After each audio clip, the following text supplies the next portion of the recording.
नावातच आहे तिच्या, देवी रक्षती रक्षिता. हं.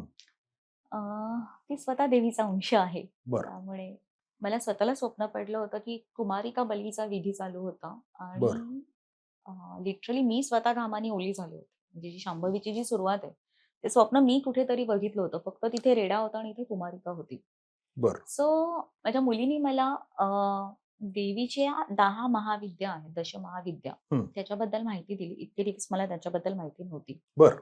शक्तिपीठांबद्दल आपल्याला माहिती असेल तेवढी बरोबर. होती. हं, मग तिथून सुरुवात झाली माझी. हं. मग ही जी कथेची जी नायिका आहे, त्या कथेच्या नायिकेचं स्वरूप होण्याआधी आधी या सगळ्या गोष्टींचा शोध घेतला गेला. म्हणजे मी हं, शोध घेतला, हं.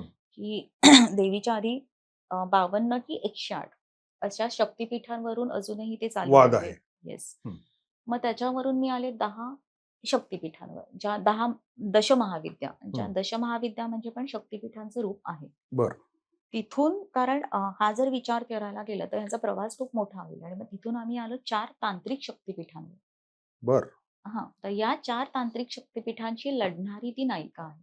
म्हणजे ही पण परत जर तुम्ही बघायला गेलात तर तुम्ही असं तिला ओळखणार पण नाही, की ही खरंच हिच्यामध्ये काही आहे का? She is just the girl next door. Yes.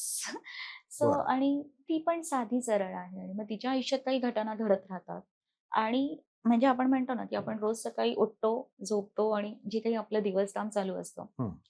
पण तिच्या महिन्यातले 2 दिवस जे असतात ते तिच्यासाठी खूप क्रिटिकल असतात. ते म्हणजे अष्टमीचे.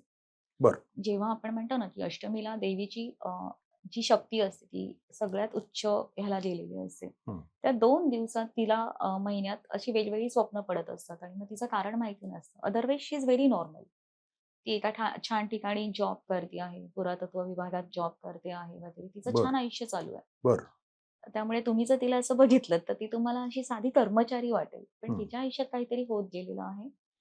अचानक तिच्या आई-वडिलांचा ॲक्सिडेंट होतो आणि कथेला सुरुवात वेग होते. वेग येतो. बरं, येस. आणि मग ती बरं. कथा अशी सुरू होते, की देवीची काही शक्तिपीठं शोधा आणि मग 6 शक्तिपीठांचा उल्लेख आहे. हं, देवीची शक्तिपीठं आणि नवनाथ. हं, आता हे जे रिलेशन आहे, हं.